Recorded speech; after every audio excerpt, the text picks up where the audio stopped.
Hi there. Here's my idea of venture capitalism. There's people with money, and then there's people with ideas, and the people with money can give the people with ideas some money, so they can flesh them out and put them into practice. I have the same situation. Of course, I've been talking about venture capital ideas. I can list about 10 of them. Ideas that are commercially viable, that I know about, but that I don't have the money to develop. And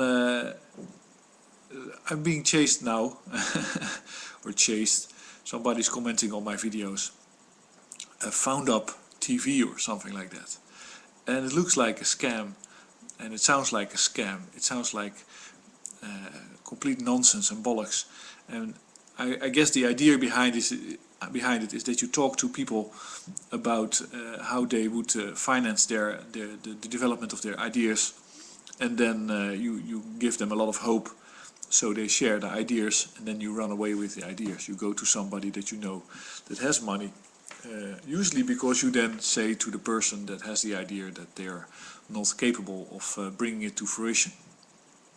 I think that's just that's typical. So you have people that lie, that steal from people that are trying to be honest and cooperative. I think that's very sad. I think it's completely blocking development of ideas. But of course, the reason why people are apprehensive about investing in ideas or in concepts, simply whatever somebody thinks of, let's see if it works. There's one reason why it doesn't happen all the time, innovation, and that is that whoever has a business model is optimizing it, so there's no money left, there's no fat in the system. Usually it's lean, everything is. So if I have for instance a trucking company, I'll be optimizing my cost, minimizing my diesel usage, optimizing the route, and spending all my time doing that in order to survive as a business. And if somebody says, well, you can change the aerodynamics of trucks and that will save about 15% of your fuel usage, then I don't have time for that. I cannot experiment with that, because I simply am completely absorbed by the process of optimizing. And that goes for every business. So if I'm if I'm a holiday park and I have people working and I have all these attractions that I have to these rides that people have to go on, they have to be safe, they have to be certified, people have to be neat and nice, otherwise people get insulted, they won't come back. I have all these things, and of course I have a number of loans with interest rates, and I have to keep getting as much people as possible, so get my marketing campaign. I have a million things to think about. Somebody comes along with a good idea in order to for instance reduce the energy use, but it's not off the shelf. You cannot say, okay, give it to me, or I'll buy it, and this is the debt I have to go into, and this is the return I'll get. People won't be able to do that because there's no the skills. It's special skills. So innovation and development has to come in from a situation where you have a surplus of resources to do that with, so tools and machines and skilled people, or you have to hire them and pay for them, and then you need money. So, and then somebody can come along and say, listen, I think that this can be done much easier. I guess there's about 10 people with ideas for improving a process, against one person being able to actually get into a certain process that people think can be improved and improving it. And so that's where investments come along, in my opinion. And then there's once again a very weird dynamic where people say, well, of course I'm in the industry, I have a number of companies that make stuff. For instance, I talked to this guy that has offshore installation business, knows what to do with gases and chemicals, and he builds these installations for offshore rigs to purify gas or to, let's say, clean it up, make it fit for use, for consumption, and other installations.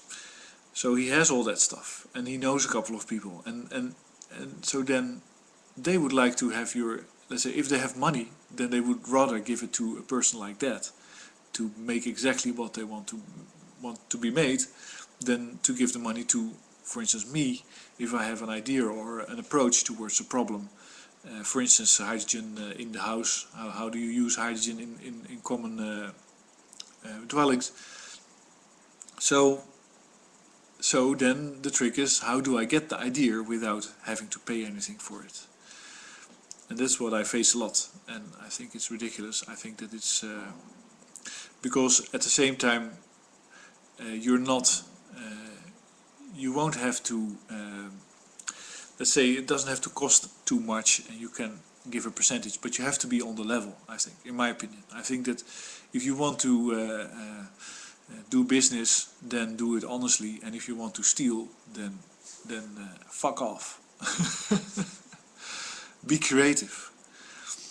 But stealing is more or less the norm, and that's why everything is going the wrong way. That's why people think that. So for instance, this found up TV or this found up guy, this investment guy, I really cannot give any credence to it, because I've listened to the video talking about the financing, and it's just incoherent crap, in my opinion. It's my opinion. You can of course always say I disagree, but what the guy does is he takes a video of Paul Gilding of Greenpeace and simply uses it. So he said, okay, this is Paul Gilding of Greenpeace, and he says terrible things, and we have to respond to the fact that we're running out of everything, and the earth is full, and all that stuff. And why? Well, simply because then probably people think that I believe that, and then they'll share their ideas with me, because they'll believe that somebody that is smart enough to realize that the earth is full and the resources are being run down, and we're in for a very bad situation when the carbon is not able to, let's say, available to everybody anymore. We have to be honest, we have to be cooperative, we have to be supportive of each other. Somebody probably believes that I am like that, so he will probably be cooperative with me, while I'm simply there to fuck him, to screw him over. I'll say, thank you for your cooperative attitude. We're still basically in a carbon credit economy, so screw you. I'm off to my friends that can make stuff with this idea. And I don't care if I sell the idea, because I'm already one of their friends. So they won't cheat me out of it. They're actually happy for me to provide it to them. So the way I think venture capital would best work is if you have a contract or an agreement where you say, well, you know, I have no clue what to do with my money, but I would like to be it to be productive, and so here's some money, and try to make it productive. That means that you take a risk as an investor. You say, okay, here's 50,000 euros. Tell me what you're doing with it, and that will be kept secret amongst ourselves. Well, then there's a reason to say 50-50, because after all, you're investing. Somebody else is. I'm investing my life if I work on the idea. I would like to have an income. I would like not to starve while I'm doing that. So, but I don't have to be rich. Okay, so do that for a couple of months.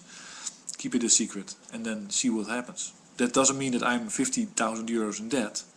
That means that you've invested it, and that you are now co-owner of the idea and whatever came of it. And it doesn't have to be that expensive, actually. But you have to do something, and some people don't have the money to do it. That's honest, I guess, and that's more equal. And then after, let's say, 5-6 months, you've been investigating the idea, and then of course it's a brilliant idea, so you're gonna scale up. And you still both have 50% ownership. Well, I've been doing technical stuff. The other person can have been doing fund raising and all that stuff. So he'll get his money back for sure. And that goes for every idea. But so the idea, the concept that you can, let's say, and what is the reason why the world is organized in this way? where you have lean companies having no room to invest, and you have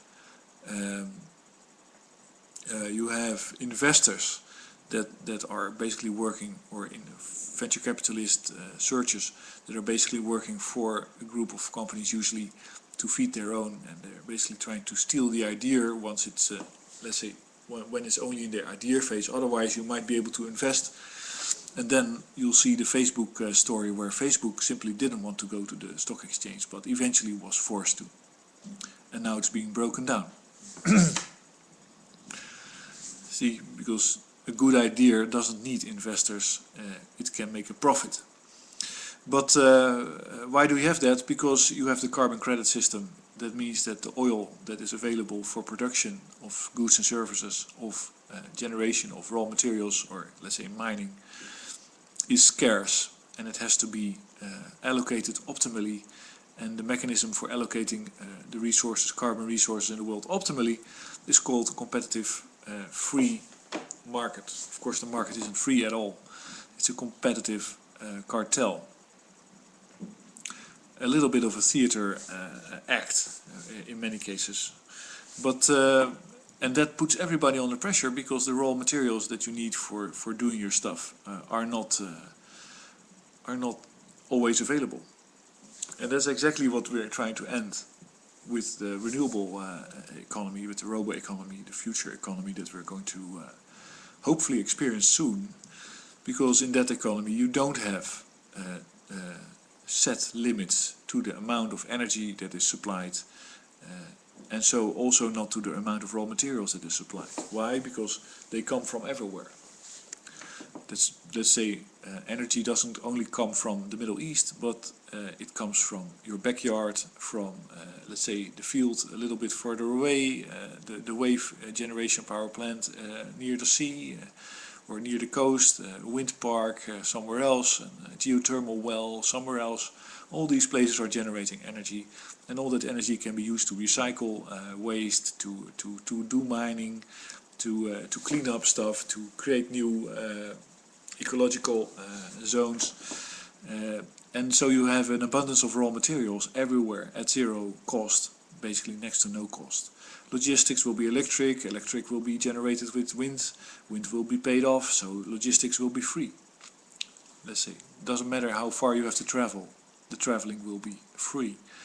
Just like, you know, when you travel on horseback, then you would have to feed your horse every now and then. So you go by the side of the road and let it eat for a few hours, and then you're ready to go.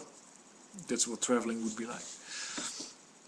And that's simply different from the current situation, and that's where we have to go to, and that's what people have to invest in and take a risk for, I think. And I would say don't mind people that talk a lot about how much money you're going to make, and how easy it is to get the money, and whether there's a very smart construction in order to get more funding and all that stuff. That's all very interesting. But I don't think people that take time to think of all those kind of tricks are the ones that are going to help you, because obviously they don't have any money, because otherwise they wouldn't be talking about ways to get it. You need people that have money, and there are plenty of those, in my opinion, and I'm looking for people with money. So if you have like 50,000 euros on a bank account, or dollars on a bank account, and you want to work on a good idea, then, you know, that's a good starting point. I think there's plenty of people in that situation. Especially now they're all bailing out of the stock market, which is the smartest thing to do, because there's nothing you can, you can gain in terms of, I'm not sure. There's so much artificial trading and artificial liquidity on the stock markets that it can only be it is a huge scam. And before you know it, you'll be pulled down like a Bear Stearns event, and better get your money out and move it into something that is generative. That's, I guess, the simplest way to, the most useful term I have for what we have to look for if we want to be investing wisely. It's in a generative operation. It has to generate more than it actually consumes, and it cannot be carbon negative, for instance. because that's not generative. If you have to use coal or gas or oil all the time, then netto you're losing. You're not generating, you're destroying. Anyway, that's my reply to people that talk about venture capitalism like it's a high-tech thing. It's not. It's just somebody with money that's willing to take a risk and hopefully profit from it.